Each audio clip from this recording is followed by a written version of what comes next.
Les révélations et analyses de Nathalie Yamb concernant les élections au Sénégal, les tentatives de bombardement de l'aéroport de Goma par le régime de Kigali via la milice M23 en République démocratique du Congo, mais également les soulèvements et les violences contre les ambassades occidentales à Kinshasa. On va aussi parler de la tournée de Kémy Séba qui se poursuit en Guadeloupe avec nos équipes d'urgence panafricaniste. Vous êtes bien sur Afrique Résurrection, on en parle juste après le générique.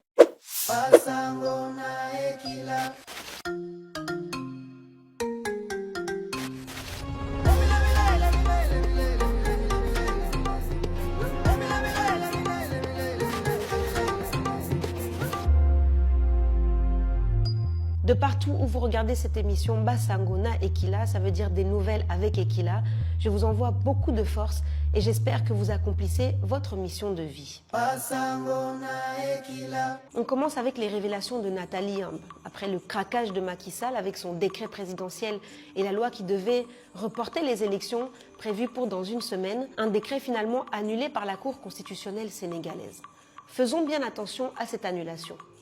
Parce que comme pour le Kenya où les élections avaient été réorganisées, il s'agit souvent en fait d'épisodes pour calmer les esprits et redonner une illusion d'indépendance et de démocratie avec ces institutions qui sont les principaux outils de ces pouvoirs arrogants. Des institutions qui ne servent pas le Sénégal, qui ne servent pas les Comoriens, qui ne servent pas les Congolais, qui ne servent pas les Kenyans, mais qui servent à légitimer des coups d'État électoraux et constitutionnels. C'est une forme de coup d'État qui est très dangereuse parce qu'elle vous fait croire que la stabilité règne sans violence, sans armes, alors que derrière, le pillage de nos ressources continue autour de tous ces sourires hypocrites qui nous tuent à petit feu sans nous alarmer. Et souvent, le réveil est très brutal. Les révélations de notre grande sœur Nathalie Yamb nous démontrent encore une fois qu'il fallait se douter que les gesticulations de Macky Sall étaient à nouveau pour protéger les intérêts de la France-Afrique, ce cancer en récidive constante. Et c'est via Karim Wade, le fils de l'ancien président, que se passera cette nouvelle prise en otage de la souveraineté du pays. Finalement, on reste en fait dans la même famille. Wade, puis son poulain Sall, qui aura appris la politique à cette même école de la soumission à l'Occident et en particulier la soumission à la France. Et puis on veut nous coller à nouveau un Wade, pitié. On reçoit ça. Ouais, c'est embêtant. À chaque fois que vous publiez une vidéo, vous devez avoir des notifications comme ceci. Je sais que je crie haut et fort que je suis contre les... Ça. Les sanctions commencent à pleuvoir. On me menace de me bannir du programme de monétisation TikTok pour avoir publié cette vidéo. Tu as sûrement entendu parler de ce qui se passe au Congo. Et si ce n'est pas le cas, je t'invite à aller te renseigner parce que à l'heure... Et ça encore. Ouais, t'as bien lu, hein. T'as très bien lu. Aujourd'hui, j'ai envie de dénoncer en fait cette inégalité qu'on reçoit sur les réseaux sociaux, surtout quand on est une femme et qu'on est noire. Le nombre de commentaires que je signale tous les jours et pour lesquels j'ai toujours une réponse en mode « Ah ben non, ça n'enfreint pas les consignes communautaires ». Je me pose des questions de quelle communauté vous parlez parce que c'est quand même assez intriguant. Là, je pense qu'il n'y a pas plus clair. On sait très bien que c'est une originalité, donc le concepteur de ce mot-là, très original. Je pense que ça en est de trop pour le cercle africain. Liberté de communication, de partage et de connaissances. C'est la raison pour laquelle nous avons mis sur pied le réseau social africain Djibawol, disponible sur App Store et Play Store.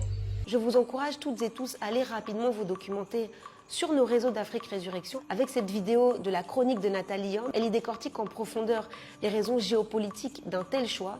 On rappelle que depuis les déclarations de Macky Sall, le Sénégal a subi des coupures Internet et d'autres types de répression. Macky Sall a depuis annoncé l'organisation des élections dans les meilleurs délais, mais ce délai lui permet néanmoins de gagner du temps. Alors restons tous bien vigilants. On compte encore une fois sur la population sénégalaise, une population qui est très consciente des enjeux et surtout de ses droits. Ce samedi, il y a une manifestation qui a été organisée par un collectif de la société civile et qui a pris place à Dakar. Restons bien mobilisés, s'il vous plaît, restons concentrés, parce qu'ils vont démultiplier les tentatives, les tours de passe-passe. Mais quand la rue décide quelque chose, quand la rue décide que ça ne va pas passer, ça ne passe pas. Il faut qu'on soit conscient de notre pouvoir. On rappelle également que Ousmane Sonko est toujours détenu. C'est plusieurs actualités qui marquent la République démocratique du Congo cette semaine. Tout d'abord, cette tentative de bombardement de l'aéroport de Goma, avec dans le même temps un mini-sommet sur la crise de l'Est, en marge du sommet de l'Union africaine à Addis Abeba. Ça s'est fait sous l'égide du président angolais, qui était en tête-à-tête séparément avec les deux présidents, Félix Tshisekedi et Paul Kagame. Ces sommets, ce sont encore des mascarades, puisque les dessous des cartes n'y sont jamais abordés. D'ailleurs, le terme génocide lui-même n'est pas utilisé, ce qui en soi peut être très problématique. En désirant bombarder l'aéroport de Goma, l'idée ici c'est d'isoler la ville puisque déjà la route ravitaillant en nourriture est totalement fermée et s'il bloque en plus l'espace aérien, il ne resterait plus que le chemin par les eaux avec le lac Kivu.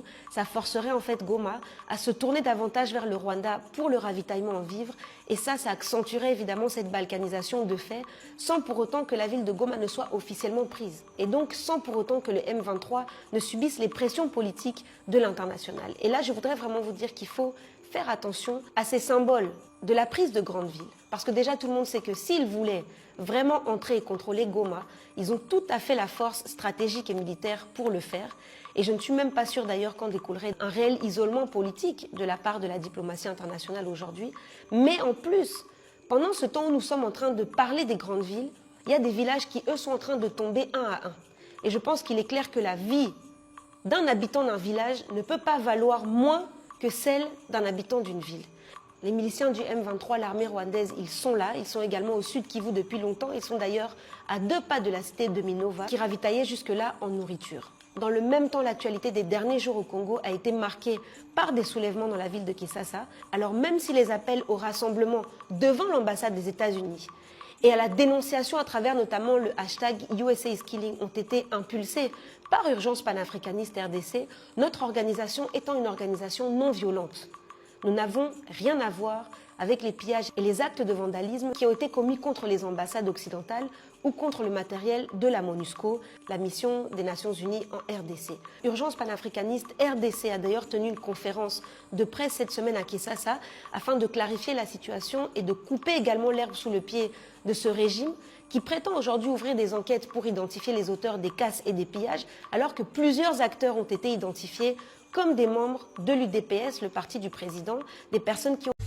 On reçoit ça. Ouais, c'est embêtant. À chaque fois que vous publiez une vidéo, vous devez avoir des notifications comme ceci. Je sais que je crie haut et fort, que je suis contre les... Ça. Les sanctions commencent à pleuvoir. On me menace de me bannir du programme de monétisation TikTok pour avoir publié cette vidéo. Tu as sûrement entendu parler de ce qui se passe au Congo. Et si ce n'est pas le cas, je t'invite à aller te renseigner parce que à l'heure... Et ça encore. Ouais, t'as bien lu, hein. T'as très bien lu. Aujourd'hui, j'ai envie de dénoncer en fait cette inégalité qu'on reçoit sur les réseaux sociaux, surtout quand on est une femme et qu'on est noir. Le nombre de commentaires que je signale tous les jours et pour lesquels j'ai toujours une réponse en mode « Ah ben non, ça n'enfreint pas les consignes communautaires ». Je me pose des questions de quelle communauté vous parlez parce que c'est quand même assez intriguant. Là, je pense qu'il n'y a pas plus clair. On sait très bien que c'est une originalité, donc le concepteur de ce mot-là est très original. Je pense que ça en est de trop pour le cercle africain. Liberté de communication, de partage et de connaissances. C'est la raison pour laquelle nous avons mis sur pied le réseau social africain Djibawol, disponible sur App Store et Play Store. Ont reçu de l'argent du régime pour incendier et pour faire du grabuge devant les ambassades occidentales, notamment celle des Royaumes-Unis. Et en fait, le régime a agi comme ça pour 2 raisons. Déjà, il cherche des boucs émissaires en jetant la pierre sur les militants des mouvements citoyens. Et ensuite, il tente de mettre la pression sur les États-Unis qui oblige le régime de Tshisekedi à négocier avec le M23. Et concernant ce point, nous sommes en totale opposition avec cette façon de procéder du pouvoir, car en aucun cas nous ne prenons la victimisation auprès des véritables chefs d'orchestre, bourreaux de la RDC et financiers des proxys rwandais et ougandais que sont les États-Unis. De plus, nous dénonçons la complicité du régime actuel avec les assassins du peuple congolais, notamment par le pillage des minerais qui est effectué illégalement et facilité par les autorités congolaises. Vous pouvez retrouver les principaux points de notre conférence de presse sur les réseaux d'urgence panafricaniste, mais il faut quand même avoir un peu de logique. C'est quand même curieux que des personnes aient eu autant de facilité à arriver massivement et avec autant d'agressivité dans le quartier le plus sécurisé de la ville de Kinshasa, le quartier des ambassades, qu'ils aient eu le temps de brûler des pneus, de rester là pendant des heures sans être interpellés, sans être dérangés par des policiers, alors que quelques jours auparavant, notre rassemblement pacifique sur une place publique, dénonçant l'occupation de la ville de Bunagana depuis 600 jours et le génocide des Congolais, s'est vu infiltré par le service de sécurité le plus sophistiqué du pays pour arrêter des militants qui sont pourtant non violents. Pour terminer cette page d'actualité, on va parler de la tournée de Kémy Séba en Guadeloupe où il est arrivé cette semaine. Plus de 1500 personnes étaient présentes lors de son meeting vendredi soir. Vous pouvez retrouver les images sur nos réseaux. On parle d'une énergie vraiment incroyable avec les frères et sœurs de Guadeloupe. Plusieurs enjeux et problématiques ont été au cœur des échanges avec les leaders historiques de la lutte patriotique guadeloupéenne, mais également des échanges avec les agriculteurs guadeloupéens. Évidemment, les questions foncières auxquelles font face les Guadeloupéens face au béquet et à l'État colonial français, ainsi que la nécessité d'une agriculture respectueuse des équilibres, étaient les sujets principaux évoqués avec Kémy Séba. Pour ceux qui sont en Guyane, rendez-vous ce 22 février à Cayenne. Le meeting aura lieu à la Chambre du commerce et de l'industrie. On se retrouve la semaine prochaine sur Afrique Résurrection pour une nouvelle page d'analyse de l'actualité africaine et des peuples afro-descendants.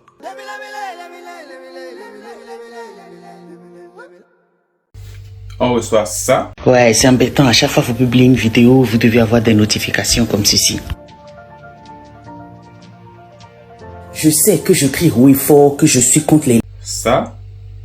Les sanctions commencent à pleuvoir. On me menace de me bannir du programme de monétisation TikTok pour avoir publié cette vidéo. Tu as sûrement entendu parler de ce qui se passe au Congo. Et si ce n'est pas le cas, je t'invite à aller te renseigner parce que à l'heure...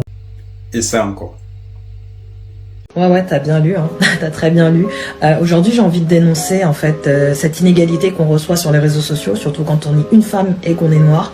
Le nombre de commentaires que je signale tous les jours et pour lesquels j'ai toujours une réponse en mode « Ah ben non, ça n'en fera pas les consignes communautaires ». Je me pose des questions de quelle communauté vous parlez parce que c'est quand même assez intriguant. Là, je pense qu'il n'y a pas plus clair. On sait très bien que c'est une originalité, donc le concepteur de ce mot-là est très original. Je pense que ça en est de trop pour le cercle africain. Liberté de communication, de partage et de connaissances. C'est la raison pour laquelle nous avons mis sur pied le réseau social africain Djibawol, disponible sur App Store et Play Store.